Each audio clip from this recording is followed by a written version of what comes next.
Bug bit the big black bear, and the big black bear bled black blood. Yep. Slow it down. Slow it down. Do it slow. The big black bear, No, the big black bug the big black bug, bit the big black bear. bit the. Here, you do it, Patrick. Bit the big. The big black bug bit the big black bear. And the big black bear Bit the big black bug. bled black blood. Oh, gross. The big black the big black bug bit the big black bug bit the big black bear, and the big black bear bled black blood. Yes, there you go. I think our work here is done. Okay, so welcome to the Labor Radio Podcast Weekly. I'm going to do this first part because Chris wrote this script and he has the next line, but he didn't think about the fact that he had the first line. So back it up here because I got to see what we're actually saying, Chris. We're fine. We're good. That was perfect. First up on this week's show from Working People, the always fabulous Working People, workers at the massive JBS meatpacking plant walk out in the largest strike in decades, demanding safety, dignity, and fair pay. And I just read this morning, March 27th, they've extended the strike. So this is going to keep on going, folks. These employers have been consolidating power and consolidating wealth for the last several decades. And workers like those at the JBS Greeley plant were standing up and saying, enough is enough. We're demanding fair pay. We're demanding our dignity. We're demanding our respect on the job. We're demanding safe working conditions. Over on the CWA Hour of Power, a powerful and necessary conversation about Dolores Huerta's legacy and the courage it takes to tell the full truth about our movement. Her story isn't always neat. Sometimes it includes truths that are difficult, even inside movements built to fight injustice. Yesterday, at nearly 96 years old, Dolores shared something she carried probably for decades. She spoke about experience. She spoke about the manipulation, the violence, and that's including Cesar Chavez during the early years of the movement. On the workers' mic, a lively discussion on what solidarity looks like in sports, from NFL referees to WNBA games. If they simply have a legitimate picket line clause in their contract and the refs went on strike, they would play no games. No games. End of discussion. We're not crossing the picket line. And that's it. And on Rework from the UCLA Labor Center, a story of women challenging gender norms in India's transport industry. He was like, look at this girl. What style she has when she starts and rides. Why do you even give licenses to people who can't ride like her? He told me, I will get you the badge for the auto. We start this week in Colorado, where thousands of meatpacking workers are taking on one of the largest food corporations in the world. One of the biggest strikes in the industry in decades, and workers are standing up for dangerous conditions and corporate power. And not only that, immigrant workers in a time where being an immigrant worker that stands up can be pretty dangerous.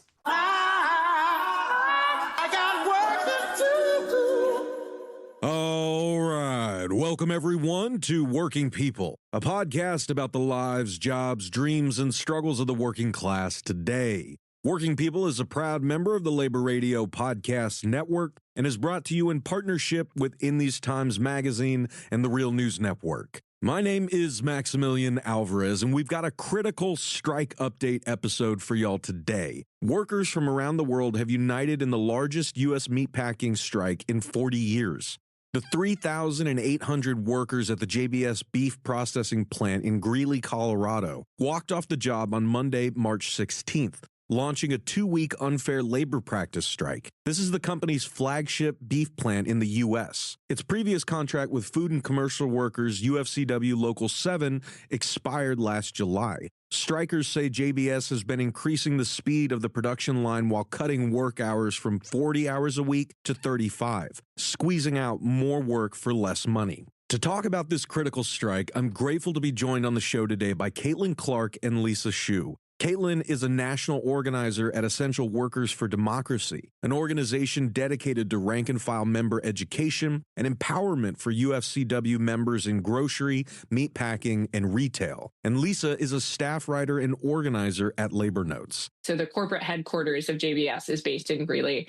It's among the largest JBS beef processing plants in the country, and about 5 to 7% of all beef consumed in the United States comes directly out of this one plant. So these workers are coming from all around the world. There's over 50 different languages that are spoken in just this plant alone. The issues that they're focusing on in this contract negotiation is higher wages that keep up with the rate of inflation and with the extremely difficult and dangerous work that these workers are doing every day. They are pushing back against an increase in line speed, which is an issue that comes up really frequently in meatpacking across all the different proteins, which is the way that they break up meatpacking organizing or meatpacking contracts.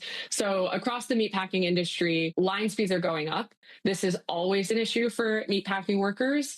There's been a particular focus on the ways that JBS has been increasing the line speed on particular groups of workers in recent years. JBS is among the largest meat packers in the world. They're the largest beef producer in the world. They're a Brazilian-based company that has had years of scandals for corruption. The owners of the company actually went to jail just a couple of years ago for insider trading. Workers on the job in meatpacking plants have reported cutting themselves with their knives, poking themselves with their sharp meat hooks. They've reported chemical burns. There was a worker who tragically passed away in 2021 after falling into a vat of chemicals at the Greeley plant. This is some of the most dangerous work in the United States. And then the third thing that they're fighting for in this contract is for the company to pay for personal protective equipment. So I just talked about how the work that they're doing in the plant is extremely dangerous.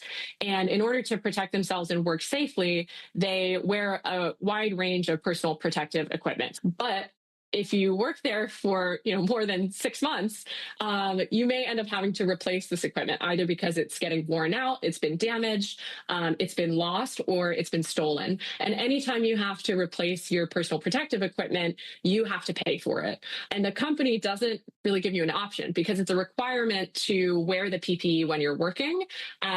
And if you need to replace your PPE, they will give it to you and then take the cost out of your paycheck directly without your consent. And this cost for PPE can be up to $1,100 per person. Meatpacking has long been an industry with notoriously bad working conditions. And it was thanks to the work of unions and activists in these plants that conditions did get better. In the post-war era, up to 90% of meatpacking workers were unionized. And we were just looking at the latest figures, and it looks like that dropped to 17% in 2025. And it was a very deliberate strategy that was employed by these companies. They would close plants in union strongholds like Chicago and move them to rural areas, places like Greeley, where the workforce was very dependent on them, where union protections were weaker. A big part of the reason why conditions are so horrific is because industry is now very concentrated. And in the course of this consolidation, we now have 4 beef processors, called the Big Four, which JBS is the biggest in the U.S. Also Tyson Foods, Cargill, National Beef, who control 80% of beef processing.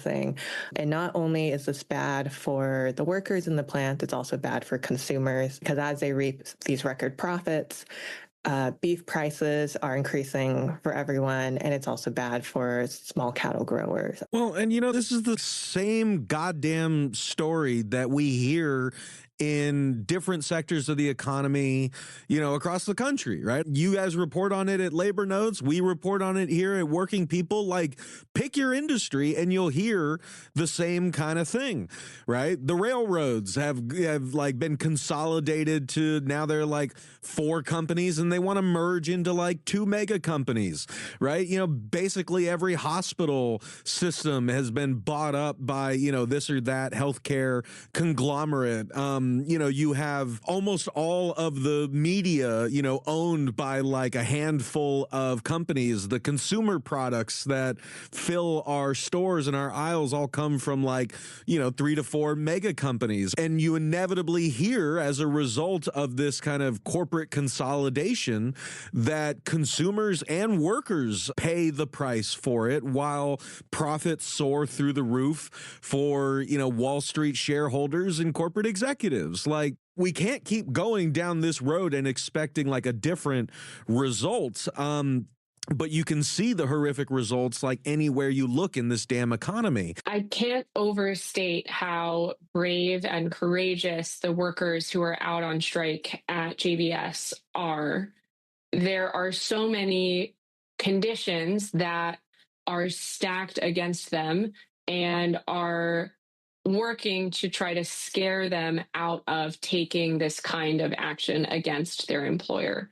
JBS is the largest meatpacking company in the world. So this company is making money hand over fist. They have relatively close ties to the Trump administration. These workers, which are majority immigrant workers, are facing down this major company. They're standing up and they're fighting for not just their wages and their safety on the job, but also dignity and respect. And it's been incredibly courageous and inspiring to see.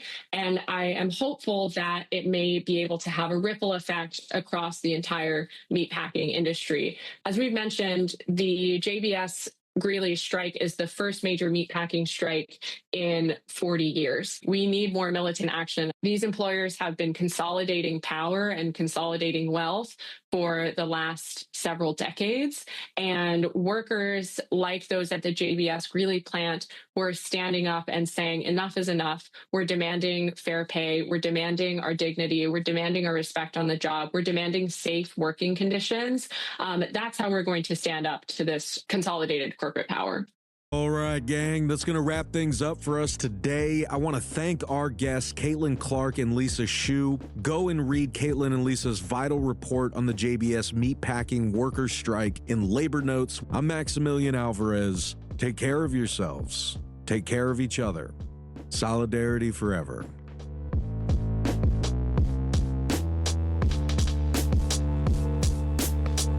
When my face you no longer see, I live on, yes, I live on. Wherever we go, we are going to roll the union on the song. I live on, yes, I live on. Wherever hungry are we. Just as hungry can be. The song, I live on, yes, I live on. Where mean things are happening in this land, is read a song, I live on, yes, I live on. Wherever the book mean things are happening in this land is read, I live on, yes, I live on. Wherever the videotape of me is shown, I live on, yes, I live on. If I have help to make this a better world to live in, I'll live on, yes, I'll live on. When my body is silent and in some lonesome grave, I live on, yes, I live on.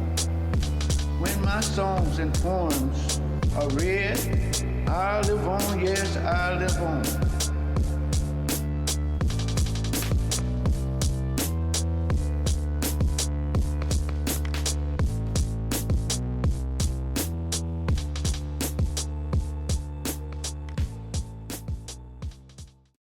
Hello, powerful people. This is Seth Harris from the Power at Work blog. We're proud to be a part of the Labor Radio Podcast Network. It has more than 200 labor radio shows and podcasts from across the country and around the world. The Labor Radio Podcast Network, where working people speak. Find us at laborradionetwork.org. That's all one word, laborradionetwork.org. Thanks. Next up, let's turn to a conversation that reminds us movements are built by people, and people are complicated. This segment of the CWA Power Hour honors United Farm Workers leader Dolores Huerta's leadership while also confronting difficult truths about power and accountability. Good morning, good people, brothers, sisters, and beautifully defiant siblings in the movement. Welcome to the unapologetic voice of labor, equity, and action. This is CWA Hour of Power radio show, where we amplify the organizers, uplift the everyday workers, and honor the giants whose shoulders we stand on.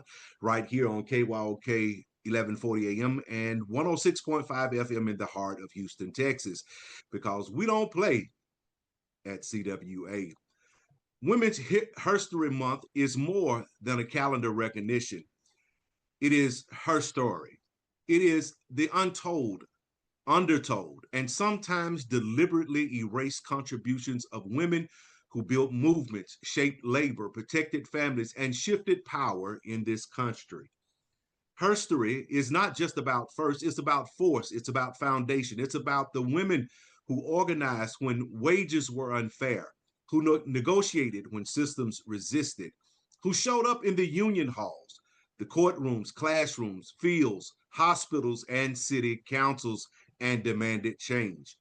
Women have always been at the center of labor, fighting for minimum wage, fighting for workplace protections, fighting for equal pay, fighting for dignity on the job. And this month, we don't whisper their names. We amplify them because when women rise, workers rise. When women organize, communities stabilize. When women lead, power shifts.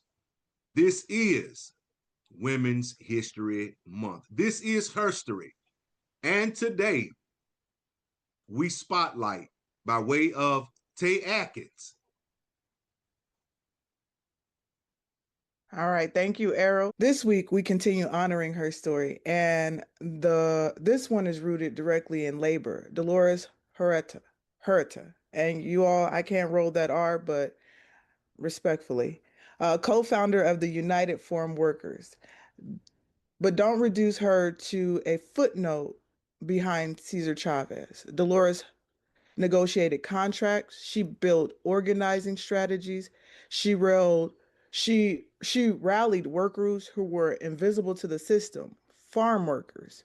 Many of them women were underpaid, overworked, exposed to toxic pesticides, and Dolores said enough. She organized strikes. She led boycotts. She demanded safer working conditions. She demanded dignity. That's woman's power. She gave us the phrase, "Si se puede." Yes, we can. This is Tay sitting in for Mikeia here today, but we wanted to spotlight Dolores.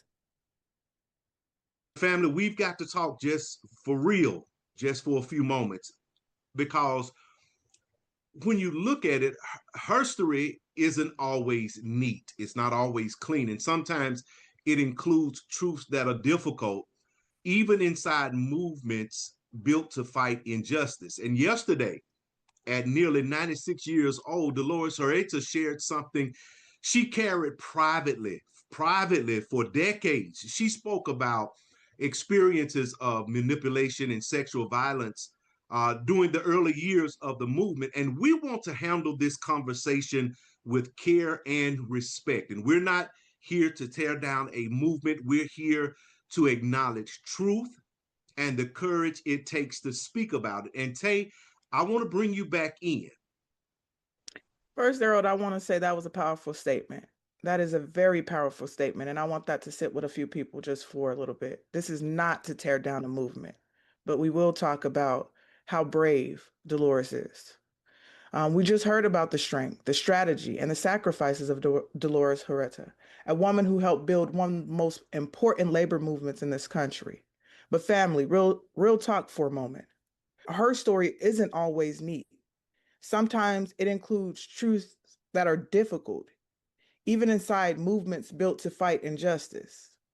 Yesterday, at nearly 96 years old, Dolores shared something she carried probably for decades. She spoke about experience. She spoke about the manipulation, the violence, and that's including Cesar Chavez during the early years of the movement. We want to handle, like Errol said, this conversation, we want to handle it with care. So again, thank you, Errol. What stood out to me is the courage it takes to speak your truth, especially when you helped build something that changed history. This also reminds us that something important about the labor movement and workplace in general, power matters. And when power isn't balanced with accountability, people can be harmed, even in spaces fighting for justice. I especially want to hear from Tamia first. This hits just a little bit differently because of what she has described, the feeling you couldn't say no to someone who had authority, someone you admired, someone leading the movement. That's something a lot of women understand, unfortunately. And let's just be honest, women, especially Black and brown women, are often expected to hold everything together, protect the cause, protect the image, protect the men. But moments like this remind us that women's voices matter too. Women's voices matter too. I'm going to say that one more time. Women's voices matter too. And telling the truth doesn't weaken a movement. It can actually make it stronger. Come on in here, Reginald. Well, honestly, Errol, a lot of people are struggling right now with separating legacy from behavior. Dolores's legacy is alive and well, very strong, and she deserves to be celebrated. We also have to recognize that movements are made up of humans. And sometimes those truths are complicated because humans are very complicated. Yeah. And truth, Reggie, is very important, because if a movement stands for justice, it has to be able to face the truth, even the uncomfortable parts. That's how movements evolve and grow stronger. I also want to say this before we close this conversation. There are probably people listening right now who have experienced something similar and never felt safe enough to say it out loud. Your silence doesn't mean your story doesn't matter. And sometimes when someone like Dolores speaks after a decade, it reminds others that their voices still have value. Yes. And her story is powerful because it tells the full story, not just the victories, but the courage it takes to keep going. And what we're seeing right now is another example of leadership, the courage to really just tell the truth, even after all of these years. And women are not just part of labor history, they helped build it. Her story isn't about perfection. It's about truth, it's about survival, and it's about making sure the next generation can build something even stronger. And before I close out Tea with Tay today, I want survivors to know we see you, we hear you, we stand with you. If you need help, reach out to your local communities. There are so many resources out there for you. Do not let your struggle be silenced. Do not let your story be silenced. You have been tuned into the CWA Human Rights Hour of Power broadcast. I hope something you heard today has inspired you to take action toward creating positive change in the world. Know that you're not alone in your quest for a more just and equitable world. When faced with injustice, it can be easy to lose hope and give up. But remember, justice may be slow like the truth, but when it finally comes, it will stand. Until next Thursday, 10 a.m. Central Standard Time, right here on KYOK 1140 a.m. and the all-new 106.5 FM KYOKradio.org. See you next week. Hey, this is Judy Ansell from the Heartland Labor Forum. We're radio that talks back to the boss, and we're proud to be part of the Labor Radio Podcast Network with more than 200 labor radio shows and podcasts from across the country and around the world. The Labor Radio Podcast Network, where working people speak.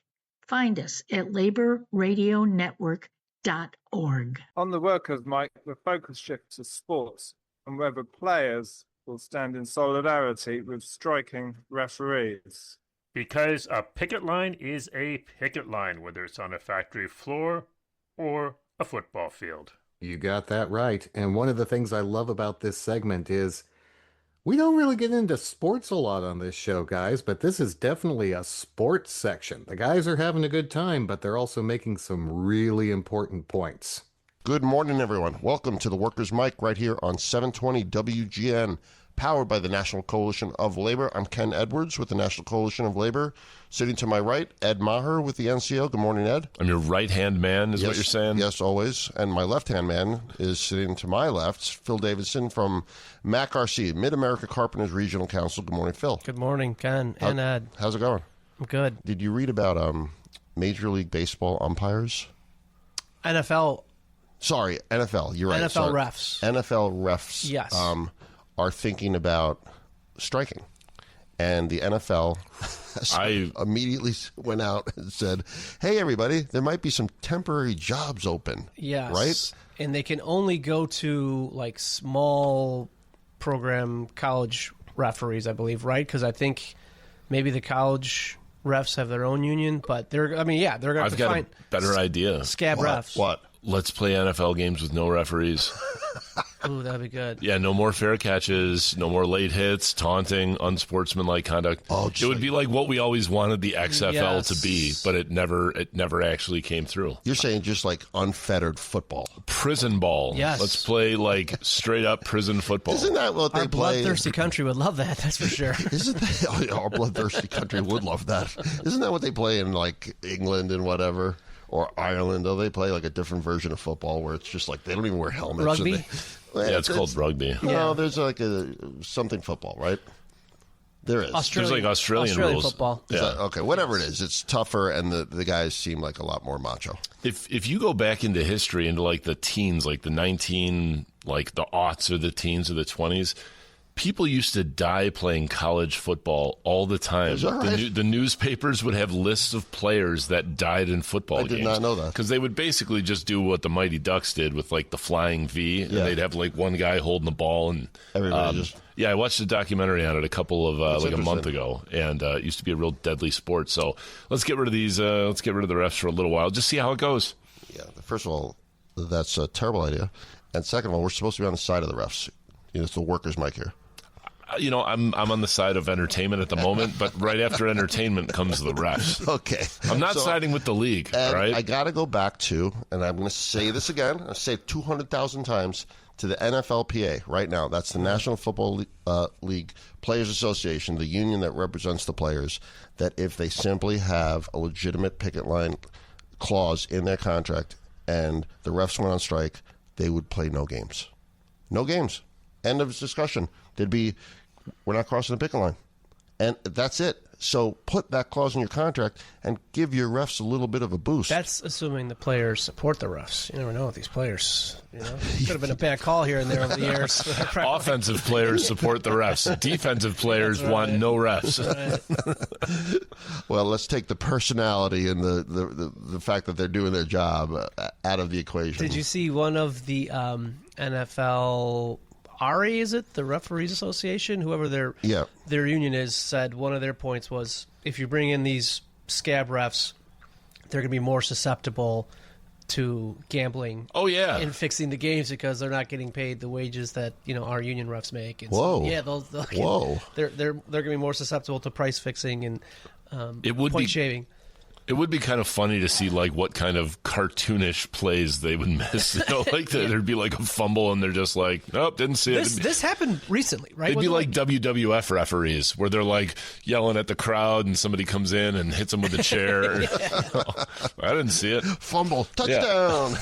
What? Yeah, it happened like 10 years ago or something. There was like a temporary lockout and then they brought in somebody and they were bad. Hey, Phil, the umpires in baseball, they struck. Yep. And they had I think it was basically they struck and then they offered to come back to work, and players, I'm sorry, the MLB said no, sorry, and they messed something terribly up in their contract and they got decimated. Yeah. So you got to be really careful about what you're doing. Make sure you lawyer up and get some solidarity from the players.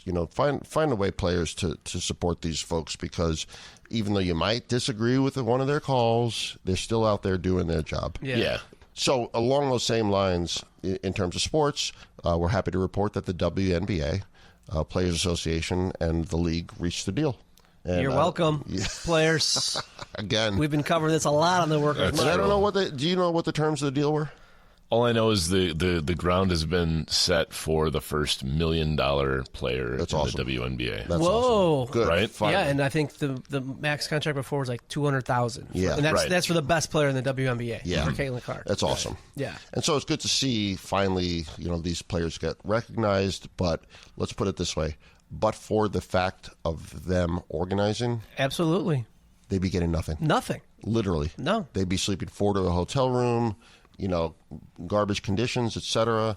And it was the same thing, by the way, with the players, the Major League Baseball and all. For sure, all of them. Everybody. It all starts somewhere. They Right. all had to unionize to get their fair share. It wasn't like I read a great book about the MLBPA way back in the day and what they had to struggle to get their players paid. Yeah. And it worked. Collective bargaining simply works. They didn't make a lot of money in the 70s. No. Pro baseball players. Yeah, I think it was just they were just starting to monetize. It was just starting to take off a little the bit. Reggie Jacksons of the world and things like that. But before that, I mean, they were struggling. Yep. Right? So, kudos to them, kudos to the unions, and let's see, like we had the Soccer Players Association on, and now there's NHL. Let's see all of these players, minor league. What do you call it? Not minor league, but when a local community has its own baseball team, like a semi-pro. Yeah, semi-pro, things like that. Independent right? league. Yeah, they should unionize too. Yeah, right. Just get your fair share, even if it's something as simple as let's just split the tickets, right? Yeah, the gate or something like that, right? Let's not kill the golden minor goose. league baseball especially needs a better deal. I think that's right. They get hammered.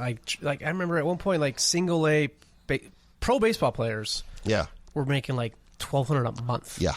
Nothing. Yeah, you can't live on that. No. Right. So anyway, that's it. We will be back next week with more of the Workers' Mic right here on 720 WGN. Hello, this is Eric Lee from Labor Start. We're proud to be part of the Labor Radio Podcast Network with more than 200 labor radio shows and podcasts from around the world. The Labor Radio Podcast Network, where working people speak. Find us at laborradionetwork.org. And finally, from India, a story about breaking barriers in a male-dominated industry. It's about women redefining who gets to do what work and what it means to claim space in the economy. Now, you think this might just be an Indian story, but I think we know a lot of women who have to struggle with this kind of thing. From the UCLA Labor Center, this is Rework. I'm Veena Hampapur. And I'm Saba Waheed. Today on Rework, we introduce you to Mohana Sundari, a 39-year-old woman living in Tamil Nadu, a state in southern India. Mohana's always had this strong spirit and known her own mind, and she's been challenging expectations for girls and women since she was a kid. Today, she is part of a small but growing group of women, driving auto rickshaws in the capital city of Chennai. This is the first episode in a 3-part series. So, Saba, usually when I mention auto rickshaws to people who haven't been to South Asia, they have no idea what I'm talking about. How would you describe them to someone who isn't familiar? Well, people know them as rickshaws. They may know them as tuk-tuks or autos. It's basically a 3-wheeled motorized vehicle driven in many cities around the world, and especially in South Asia. You can think of it like a taxi, except more compact and with the sides open. For those of us growing up in the South Asian diaspora, autos have a nostalgic quality to them. You can rent them for weddings and events. I've seen them in restaurants. Instead of wheels on the bus, my kids have a wheels on the tuk-tuk book. So there's this nostalgic value, but autos are also something that are taken for granted. They're these everyday things that you go in to get around, and it's really easy to forget the challenges the drivers might be facing, or the fact that driving is work. What's always been the same in my experience is that the driver is a man in a khaki uniform. I was really surprised to hear that there even are women auto drivers in India. Yeah, and there's so much we'll see in this series, including how the industry has shaped itself and evolved. Similar to what we've seen in the U.S. with taxis and rideshare options. There are some really core values and experiences that come just from the work itself and what it means to be in a largely male-dominated industry. Right. But before we get into all of that, let's start at the beginning with Mohana's childhood.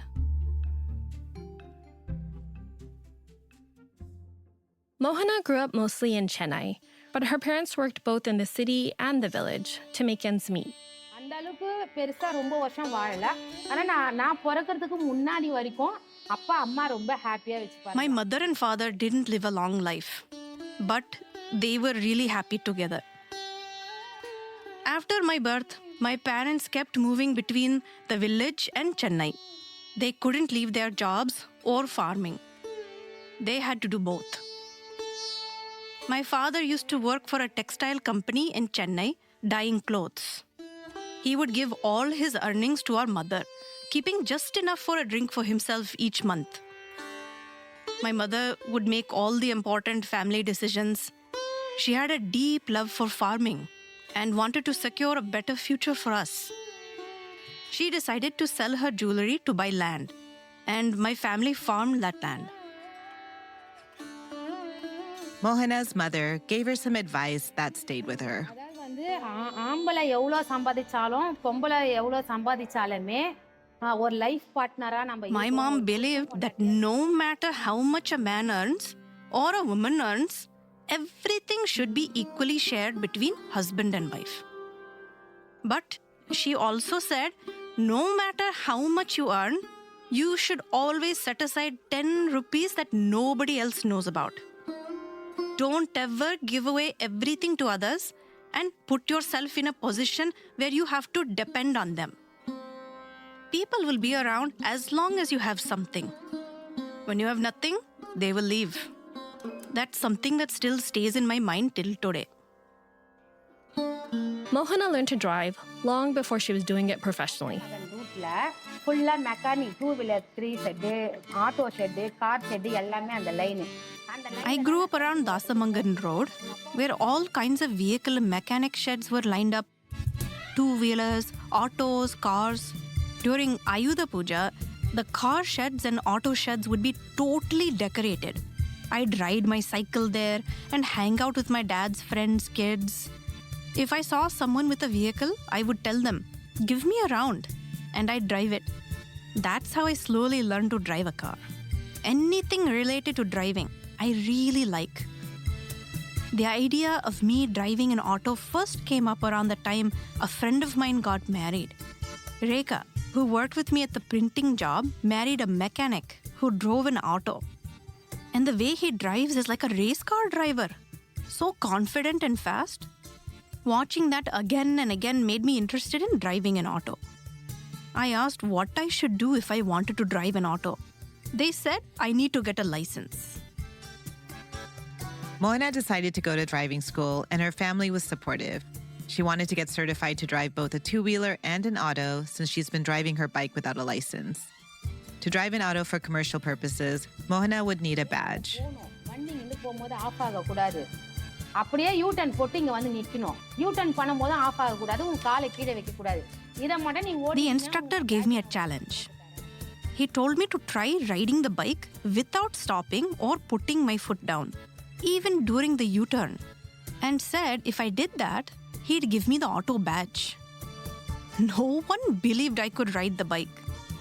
I said, "Sir, just stand there and see how I ride." I started the bike just like how experienced riders do, smoothly.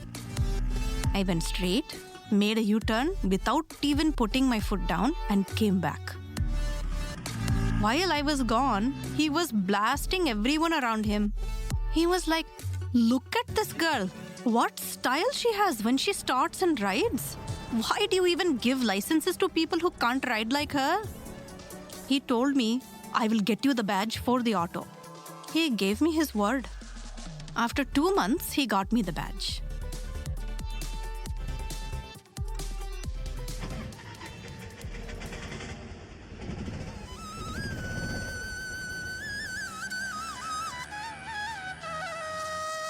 அப்ப வந்து என்னன்னா எந்த சந்துக்கு கூட்டிட்டு போனாலும் ஆட்டோக்காரங்க வந்து போயிடணும். People used to say not to drive autos because it's risky.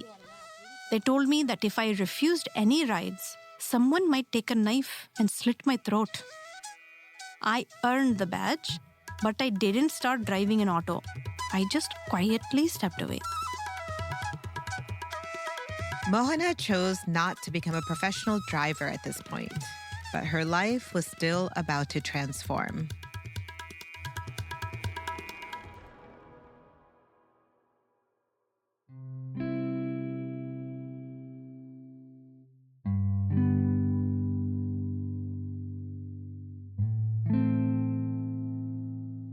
You know, Sabah, listening to Mohana's stories of growing up, one thing that really stands out to me is this everyday clouding or reversal of gender norms. Yeah.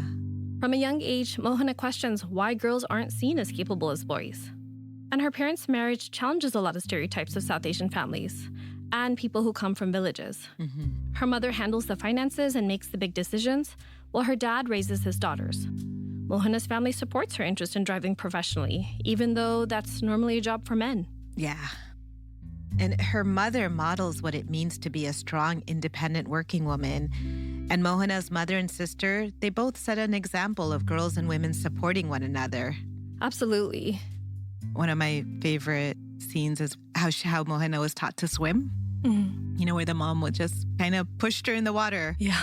And I think that is both a hard knocks kind of thing about life, but then also she connected her to her sari, as if to let her know that she will be safe, even as she gets kind of pushed into this world. In some ways, her family breaks all the norms. But we start to see another side of things when her family makes her quit her job because her coworkers have started dating. This concern about Mohana being what would be considered a proper woman really comes to head in part 2 of this series. Here's a look at what's about to come next.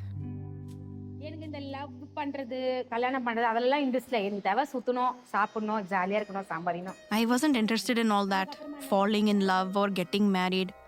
What I wanted was to roam around, eat, have fun, and earn. Then people started thinking, she won't turn out okay. We need to control her. She's been pampered and spoiled. Now she's got an attitude.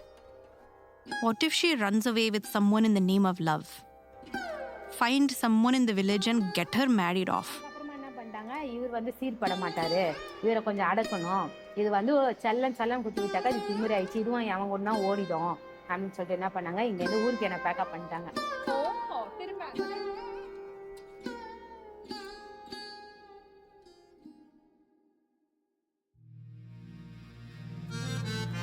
Our sincerest thanks to Mohana Sundari for sharing her story, and a special thank you to Ekthe, empowering communities through education, for connecting us with Mohana, conducting her interview in Tamil and translating it to English.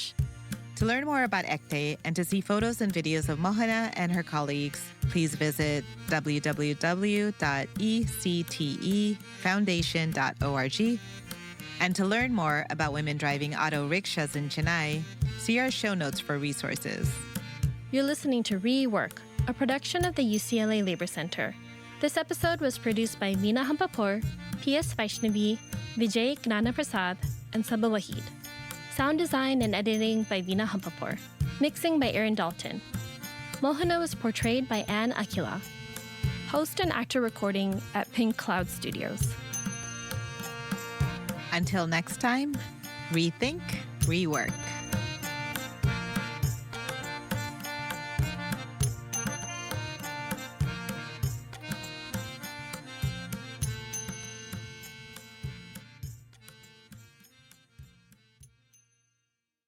I'm Rick Smith, and this is Labor History in 2. On this day in labor history, the year was 1911. It was one of the most tragic days in U.S. labor history. 146 mostly Jewish and Italian women died in the Triangle Shirtwaist Factory fire in New York City. The death toll was so high because exits were blocked or locked, and basic safety precautions were not taken in the sweatshop.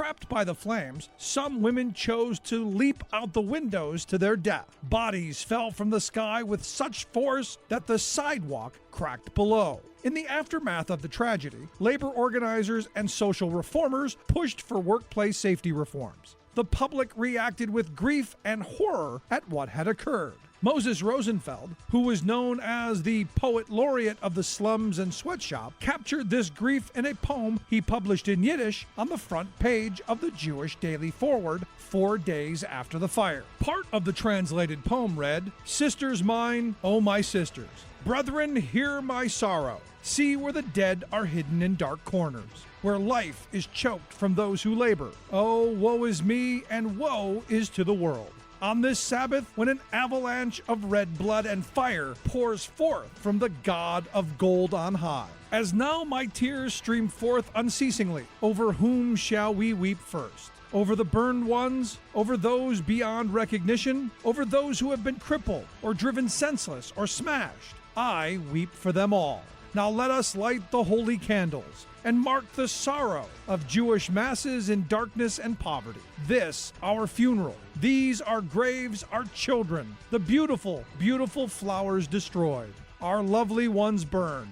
Their ashes buried under a mountain of caskets." Like what you hear? Check out more at laborhistoryin2.com. And before we go, it's time for our usual quick speed round, shows you should know. On Engage, the podcast for Delta pilots, Rich Wheeler breaks down how pilot contracts have evolved and why knowing labor history matters at the bargaining table. And let's be honest, folks, that's important for all of us, not just pilots. On the Valley Labor Report, a conversation with Alabama State Senator Larry Stutz on hospital consolidation and prison reform, plus how firefighters are organizing new unions across the country. On Reinventing Solidarity, Danny Roderick explores what a worker-centered abundance agenda would look like in today's economy. And then Labor Radio on KBOO takes us to the Portland Community College strike line with voices from workers, students, and community allies. That is such an important strike. It is the first community college strike in Oregon history. On the Powerline podcast, pro rodeo clown JJ Harrison talks about crew culture, communication, and what the job site can learn from the arena. I just love looking at other areas of work and seeing how we can apply them to our areas of work. You think to yourself, what does a rodeo clown know about a line crew? Well, he's going to tell you about it. And on El Cafecito del Dia, Sonia Vasquez Luna discusses how Latina union members are building power in their communities and local government. And this episode is entirely in Spanish. Muy bueno. And that's a wrap for this week's Labor Radio Podcast Weekly, your roundup from more than 200 shows across the Labor Radio Podcast Network. Find links to every show at laborradionetwork.org. Follow hashtag Labor Radio Pod on Blue Sky, Harold's favorite social media network, X, Facebook, Boo. and Instagram. And support the network with union-made t-shirts, 2 colors, all sizes, at laborradionetwork.org. Podcast is reported under a SAG-AFTRA collective bargaining agreement. Hell yeah, it is. Tell us what you think. Good, bad, and indifferent. Email us at info@laborradionetwork.org. Produced by me, Chris Garlock, Patrick Dixon, and Harold Phillips. Thanks for listening to this week's Labor Radio Podcast Weekly. Stay active. Stay tuned to your local labor radio or podcast show. And we will definitely see you next week. Go find a rally this weekend, folks.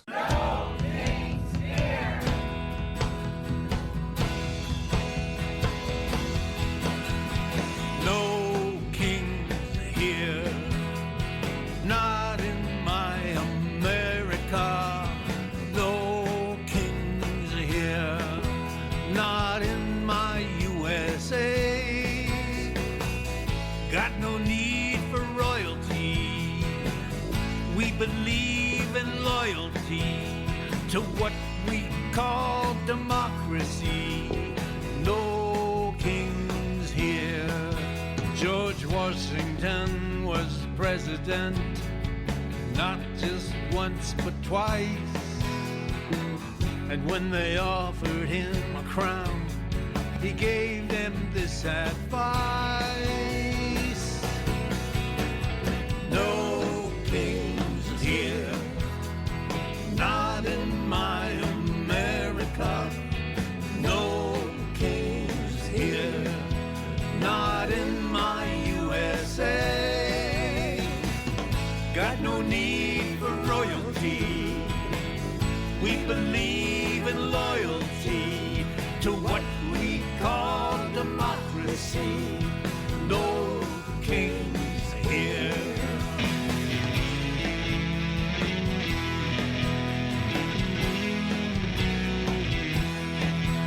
When Betsy Ross sewed up the flag, she found one thing was true.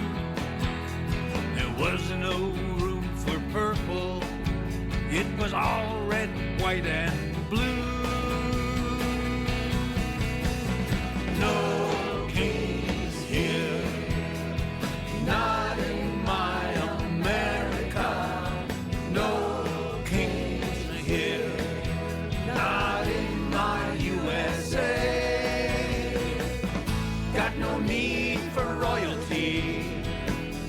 We believe in loyalty to what we call democracy. No kings here.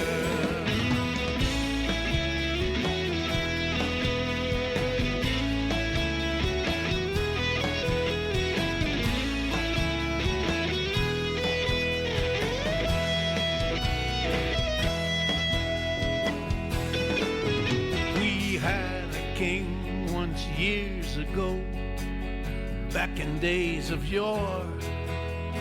He showed us what kings were like, so we showed him the door. No kings here, not in my America.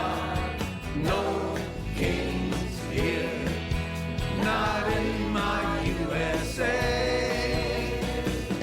Got no need for royalty.